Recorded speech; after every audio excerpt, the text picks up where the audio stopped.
Do you remember being told this? Iterate the message, and some of you may have heard the interview that Kim Hill did with virologist Chris Smith from Cambridge University. He was very clear on this. You can use a face mask if you like, but it is not really any protection.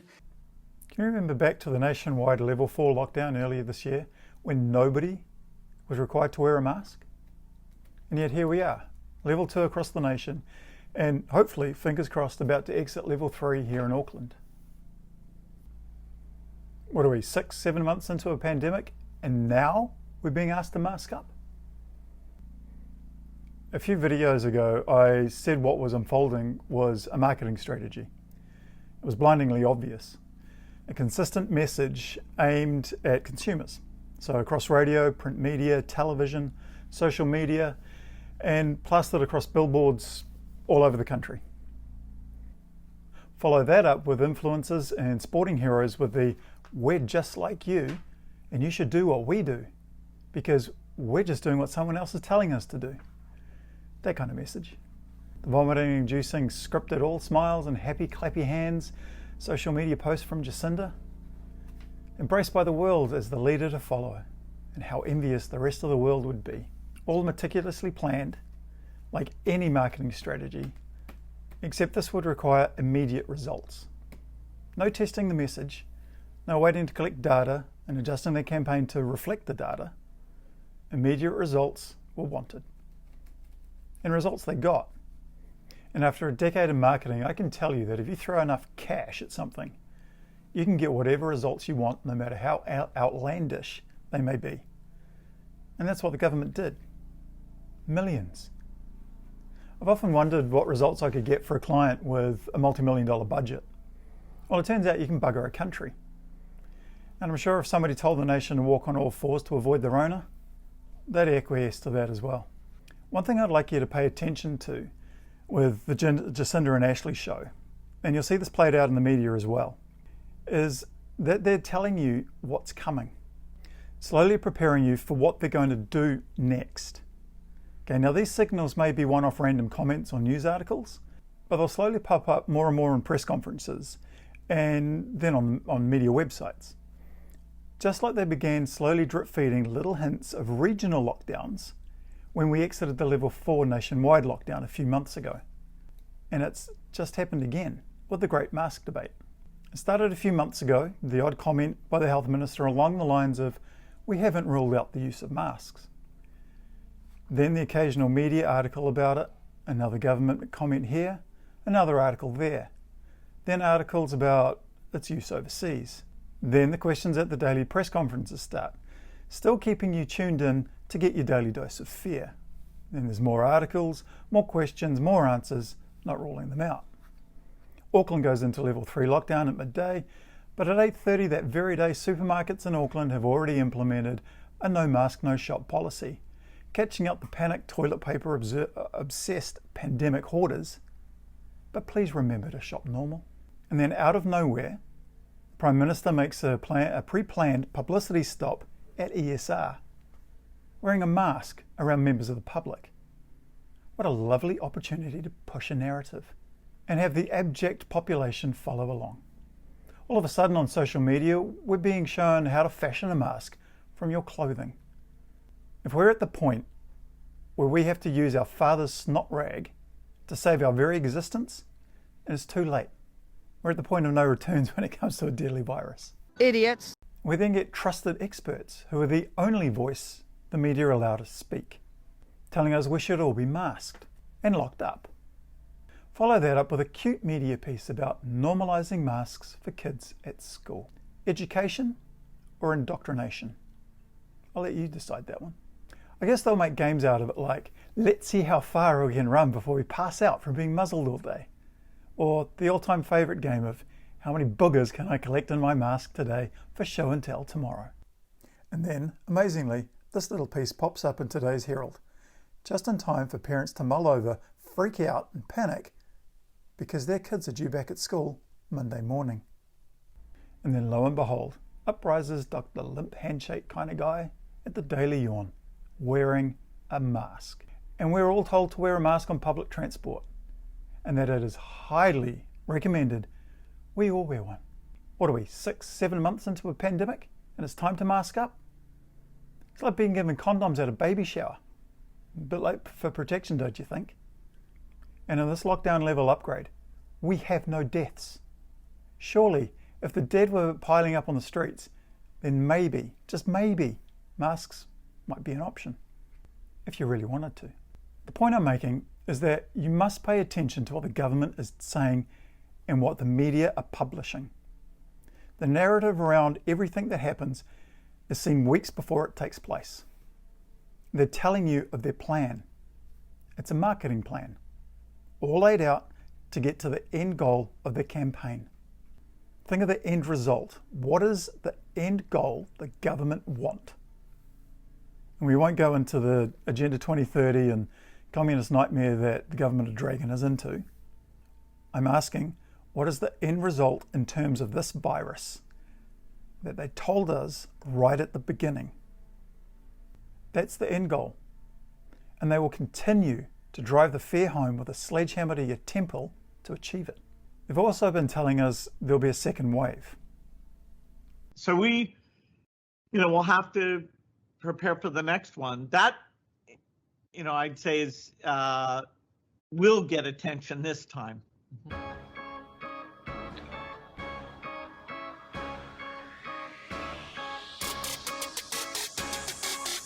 So how do you get a second wave of a virus? Well, here's something to hypothesize. We're coming out of winter. Our bodies will be ready to load up on vitamin D. At the same time, masks are slowly being forced upon us. Soon, they'll be compulsory. Expect face shields to be the new normal. I think we're going to get to a point where eye protection is recommended. It might. If you really want perfect protection of your mucosal surfaces, just for your audience, Jen, as you very well know, you have mucosa in the nose, mucosa in the mouth, but you also have mucosa in the eye. And that's one of the things that, theoretically, you should protect all the mucosal surfaces. So if you have goggles or an eye shield, you should use it. It's not universally recommended, but if you really want to be complete, you should probably use it if you can. It's just that it's so easy for people to just make a cloth mask. More lockdowns will happen, and every time they do, the restrictions on your life will increase. Be expected to be told you cannot leave your dwelling to venture outside in future lockdowns, unless buying food or to seek medical attention, thus reducing your exposure to vitamin D, natural light, fresh air, and increasing your stress levels, which is a known immune suppressant. This will reduce your immune function and your body's natural ability to fight off a virus with 99.6% survival rate globally. So don't be surprised during lockdown that you'll be told to wear your mask indoors at all times. And yes, there are people dumb enough to tell you to do that, but there are many more even dumber who will just do that. A second wave won't need to be released upon the population. The government will make sure your immune system won't be able to handle a simple cold, let alone the toxic cocktail they plan to inject into you when they're ready to finish you off with the vaccine. And there's already talk of that being ready just as next winter kicks in. That's a great timing for maintaining good health through winter, isn't it? It's your choice to wear a mask, as much as it is my choice to not wear a mask. Sure, if I need to wear one to go around the shops to buy food to feed my family, okay, it's their store, their policy. I certainly won't be wearing a mask because someone else thinks I must wear one for theirs to work.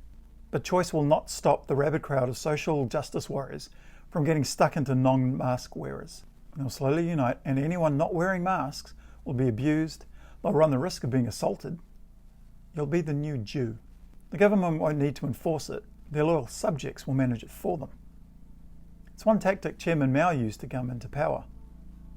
He used Joe Public to do his dirty work by allowing them to bully, harass, and beat those who didn't comply or agree. They did it at a social level. Neighbour versus neighbour.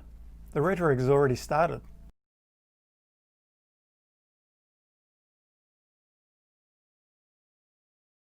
There are many reasons I won't be wearing a mask.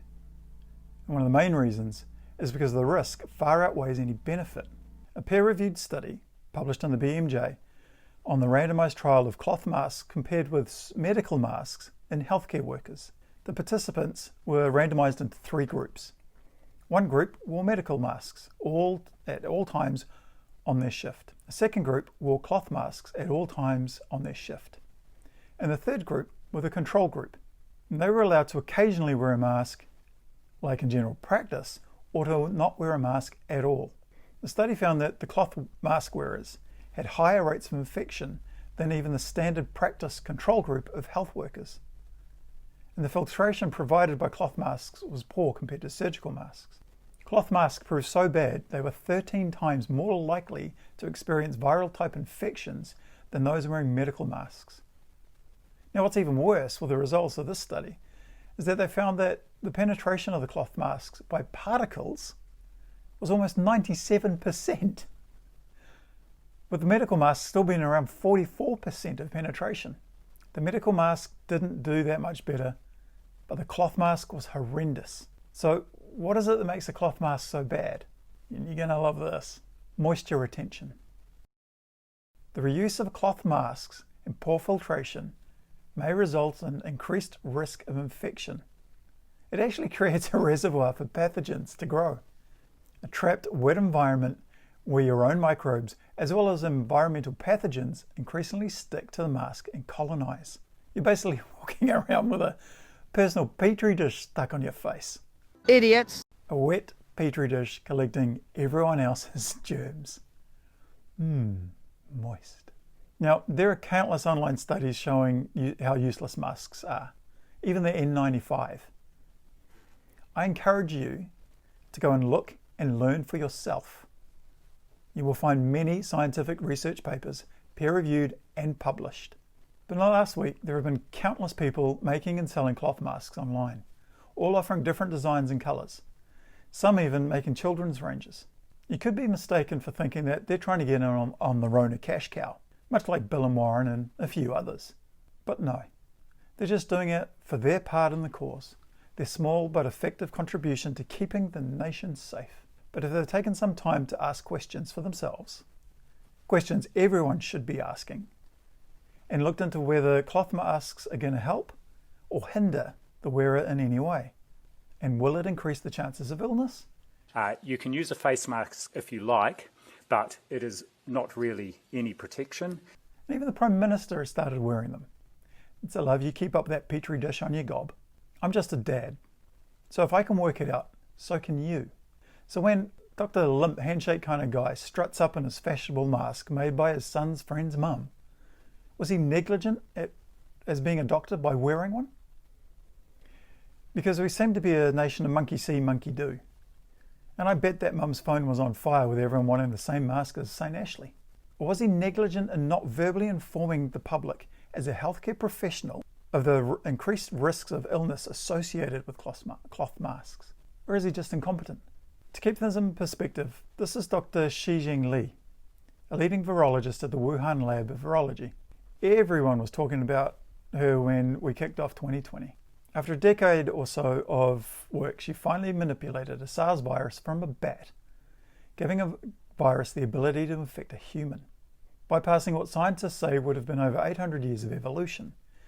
And if you don't believe that, here are studies into it.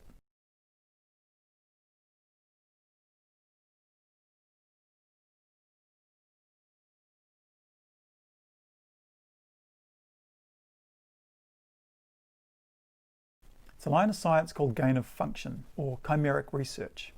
You can go and look that one up. It's the stuff Hollywood nightmares are made about. And a manipulated lab virus that can affect humans. What could possibly go wrong? But this is Dr. Zheng Li working in the lab on the viruses she genetically altered. Notice what she's wearing to protect herself. Now look at the masks on people around you. What are they wearing? What are the masks the trusted experts and influencers are advising you to wear? I'm pretty confident Helen Keller could work this one out herself. Oh, and on a side note about Dr. Zheng Li's research papers, you see this guy's name in the study? Dr. Ralph Barrick from the University of North Carolina at Chapel Hill. Why is he named on patents for producing recombinant coronaviruses?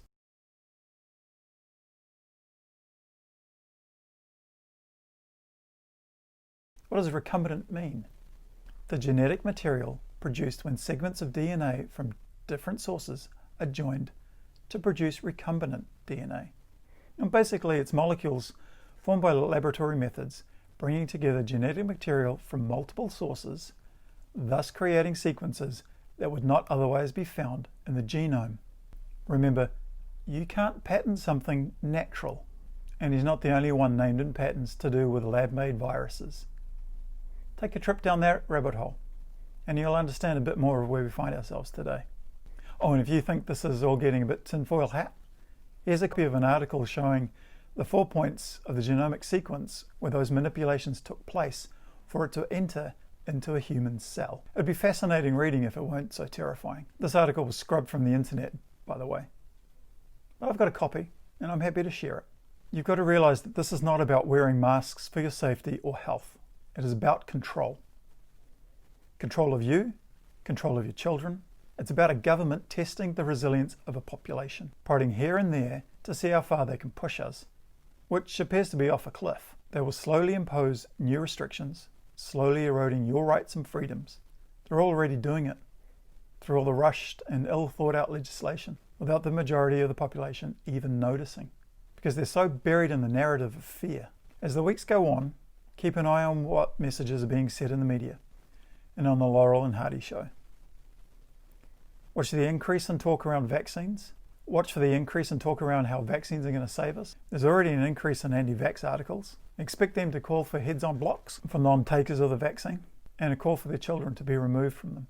Watch for the talk of more regional lockdowns and tighter home detention measures. And never, never lose sight of the fact that those who are going to mock and abuse you for not wearing masks are just afraid. They are so consumed by the fear of catching this virus, yet they will be the first ones rushing to inject themselves with the very virus they are so petrified of catching. Idiots. Good luck with that vaccine, folks.